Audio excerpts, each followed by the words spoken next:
why it's so complicated to begin with, and everybody's got these conflicting numbers. And the original contract, which is sort of like what everybody was working off of when they started talking about dead money and cap savings and all that stuff, that was probably ripped up 2 contracts I was going to ago. say But that's like 2 years old news. yeah.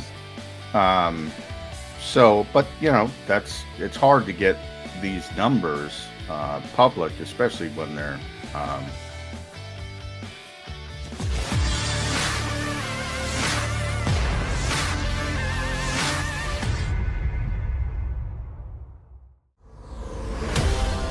Five and damn, we got a lot to talk about.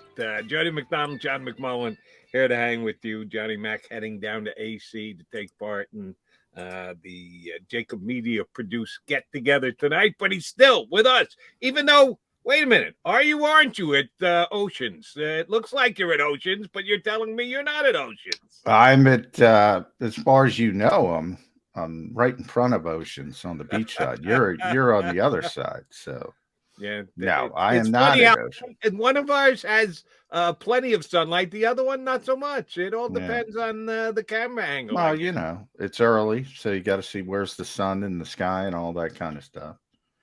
All Yeah, that. absolutely funny. And have a good time down at the Maxwell thing tonight. I was trying to move my schedule around so that I could attend. I just couldn't do it. So have some fun there.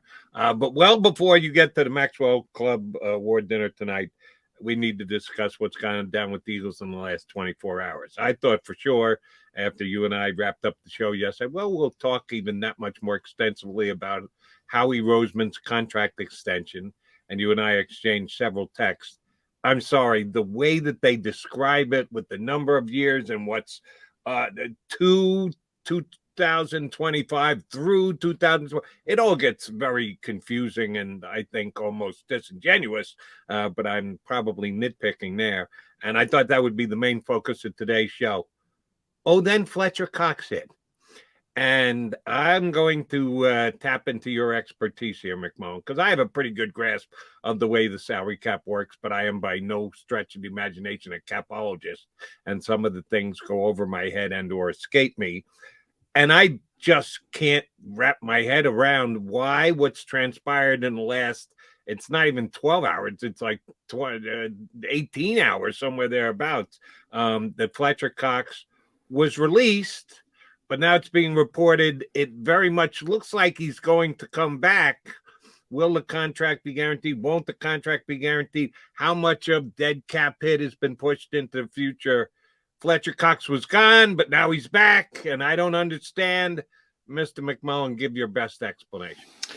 Well, the key parts of, and this is, I called it the most complicated contract I've ever come across, and for a couple reasons. One, because I'm not a salary cap expert either, so I kind of rely on certain guys. One we have on this show all the time, and Brad Spielberg, and who works with Jason Fitzgerald at Over the Cap, who, in my opinion, does the best job. When you talk about these contract sites that try to follow NFL players as best as possible. And when this sort of, if you remember, I think it was Ian Rappaport came out with a story that the Eagles would, are listening to calls about Fletcher Cox about a week ago. And we had that information broker conversation. I said, if it's out there for a reason at the time.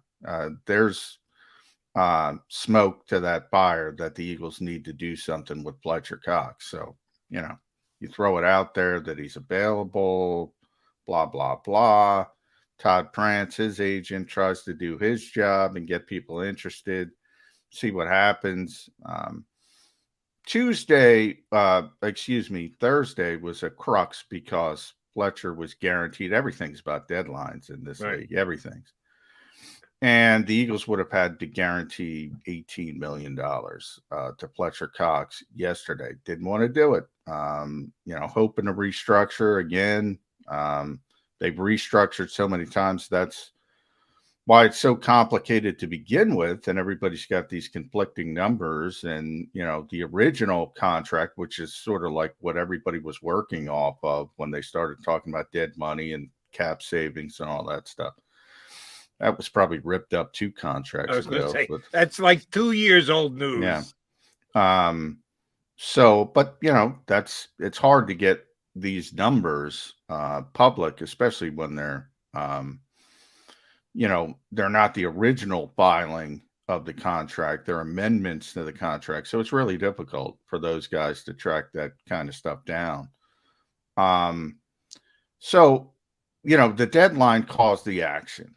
So all I can do from there is speculate on what the Eagles are trying to accomplish. They're not going to save a lot of money. I mean, they're talking about $14 million. That's the best number. We'll see what number it comes into when they actually bring Fletcher Cox back, and I think they're going to bring it back today, and we'll see. So why did Fletcher not just say, well, what's the difference? If I'm not going somewhere else, if I'm going to agree to come back for this number for this season, why didn't he just say yes? And you didn't have to go through this rigmarole of releasing him. And, that's where Todd France comes in, who's a very good agent, veteran agent. People probably recognize the name who followed the industry, and he's Fletcher's agent. He's probably said, well, we're going to do this. Let's see. Let's see if anybody else is interested. And, it's a gamble. It's a calculated gamble. If you're the Eagles, he wants to come back. He wants to be here. But if you're completely free and somebody picks up the phone, I know as soon as the news came down, Zach Ertz was out there saying, come out to the desert, doing a little lobbying to get Fletcher Cox out to Arizona. You never know who's going to call. And if they call with a better offer, then the Eagles could lose Fletcher Cox. The dead giveaway that it was more of a bookkeeping trick than an actual release was that when the Eagles officially announced it, there was nothing from Jeffrey Lurie, nothing from Howie Roseman, nothing from Nick Sirianni.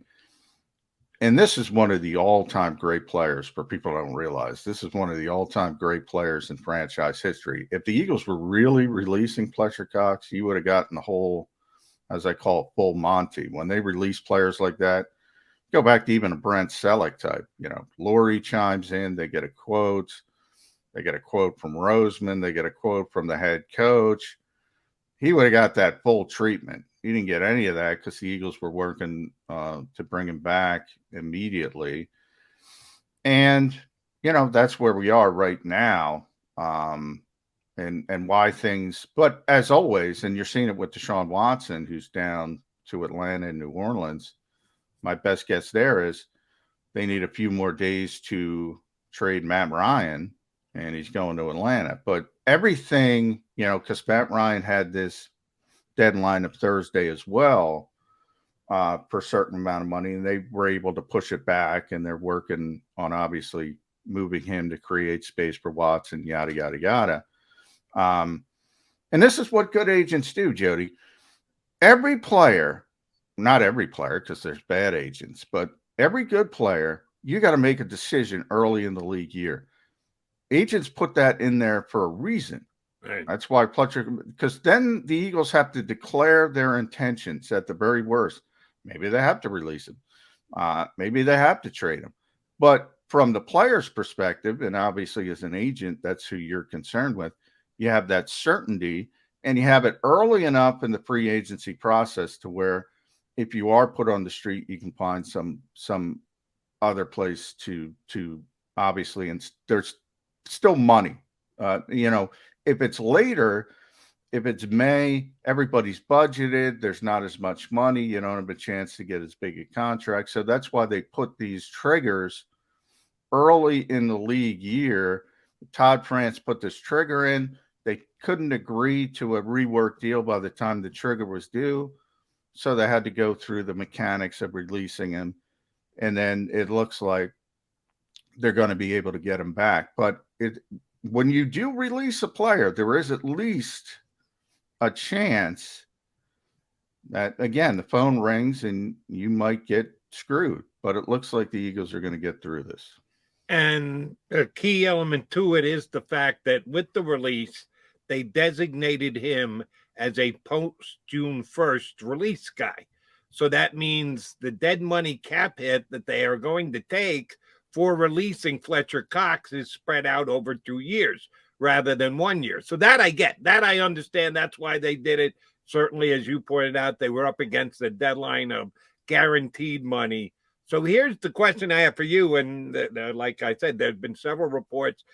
Kudos to Let's Go to the Phones, who were ahead of this above everybody else. Information insiders in the NFL, John McMullen, you're truly kudos to them for having the source of sources who are ahead of everyone else. But the fact that they needed to do this now, is there any potential bad blood between the two parties? Because as you correctly noted, a lot of time this is just formality, paperwork that you can move. There's certainly money that can be moved around, but certain things that the player has to okay, they couldn't come to agreement. That's obvious by the fact that Fletcher Cox was released, is released, may well be working on coming back, but it's not official yet. How much of a worry is there's bad blood between the two parties? The Eagles, and I know they're two large parties because it's Fletcher and his agent. When you say the Eagles, it's Howie Roseman, Jeffrey Lurie, Nick Sirianni, the whole coaching staff. So we're talking two large bodies here. How much worry is that there's bad blood? I don't think much. If there were bad blood, he'd just leave. And it's clear he wants to be back. He lives in South Jersey, likes it. He's been here for a long time. He's comfortable. Even though he's probably, Todd has taken those phone calls and probably not getting the number he would hope for Fletcher Cox at his age. Remember, he's not a pass rusher. He's an interior defensive tackle. So people tend to give the big money to the pass rushers, the edge rushers. He's probably a little bit disappointed that, multiple years and a bigger offer wasn't out there, but he is a bit of a descending player. Certainly not the player he was when he was at his apex here. I think we could all agree on that. Probably Fletcher would disagree, but you get my point. As far as the stuff with Jonathan Gannon last year, look, man, I mean, people get frustrated. It doesn't mean that doesn't mean there's bad blood. We argue about stuff. We get frustrated with each other. It doesn't mean there's bad blood. There's no bad, I don't know, maybe there's bad blood from your standpoint. There's none from mine. People get frustrated in certain situations. And I wrote at the time that Fletcher, was used to Jim Schwartz. I mean, it's the old teaching the old dog the new trick, in that he's used to playing three technique and saying, go get the quarterback, rush, that's fun. That's fun for a defensive tackle. And being more disciplined and playing 3 and 5 and 4 is not as fun. And I get that. And there was some frustration. But they cleared it up late last season. And he started playing better, and he started getting more comfortable. And the Eagles went on their little run, granted, against poorer competition, and made the playoffs. So no, I think he was just frustrated, and players get frustrated all the time. Key element to this is going to be, if and when Fletcher Cox re-signs with the Eagles, how much money is going to be guaranteed? Because that's what they avoided yesterday. It was a guaranteed, must be paid, counts against the cap, and write the check immediately bonus for Fletcher Cox. And right now the Eagles didn't want to pay it. If you're going to bring him back, you want to try and reduce that number at least by some. Do you potentially release it by the entire amount by being able to give him a contract with no guaranteed money? Now, if he's still your starting defensive tackle, you get the first day of the year, vested veteran, he play, boom, it becomes guaranteed automatically. But if something happens in preseason, if he gets hurt, if he is no longer even the Fletcher Cox that we saw last year, the Eagles could move away from him. How much do you think of this redone contract, if they can get it done? It's not done yet, but they're working toward it. If they do, how much do you think is going to be guaranteed? Every single cent of it. This is how I'm going to describe it. He is now in the Jason Kelsey phase of contracts. He's going to get a Jason Kelsey contract. How the Eagles structure Jason Kelsey from year to year. Jason got 14 million this year. That's the number being bandied about for Fletcher Cox. Every single cent of it's going to be guaranteed. Now, not all of it's going to be on this year's cap. The Eagles are going to manipulate it like they do with Jason Kelsey and put voidable years on the end, so it looks better from a cap standpoint. But every single cent of what they agree to pay him is going to be guaranteed to Fletcher Cox. He's not coming back on a non-guaranteed deal. Every single cent is going to be guaranteed. And that's why you see, and you look at, they're going to get, depending on who's right, 16 to 18 million of long-term cap relief by releasing him, by this bookkeeping trick, I'll call it. And they're going to guarantee him 14 million, but they're going to have it better situated on the cap, similar to, as I said, what they just did with Jason Kelsey. So it's kind of a bookkeeping trick. That's the best way I can describe it. So if they are able to pull this off and they bring Fletcher back, how much did they actually save? Because let's be honest, it looks bad. I think it was a very fair question I asked. Is there any potential bad blood? If you're Fletcher Cox, you can't be happy that they are doing this to you. Now, they're offering you $14 million. I don't know if any other team out there would be willing to do that. As you correctly pointed out, his agent is determining that right now to see if there is somewhere else, knowing full well Fletcher's preference would probably be to stay here. But hey, if someone else is going to just blow him away with an offer and put what the Eagles are putting on the table in the rearview mirror, it could happen, and Fletcher could become an ex-Eagle. There's got to be at least some level of, let's say, disappointment instead of angst. Choose whatever word, and they have slightly different meanings. Between the two parties, as of right now, Fletcher wouldn't play along with what the Eagles wanted to do. The Eagles said, oh, yeah, if you don't play along, Fletcher, yeah, we're going to have to release you and kind of force feed this creative bookkeeping that McMullen's talking about to help us out. Again, I just get the sense that this isn't going to be a match made in heaven, even if the two parties do come back together.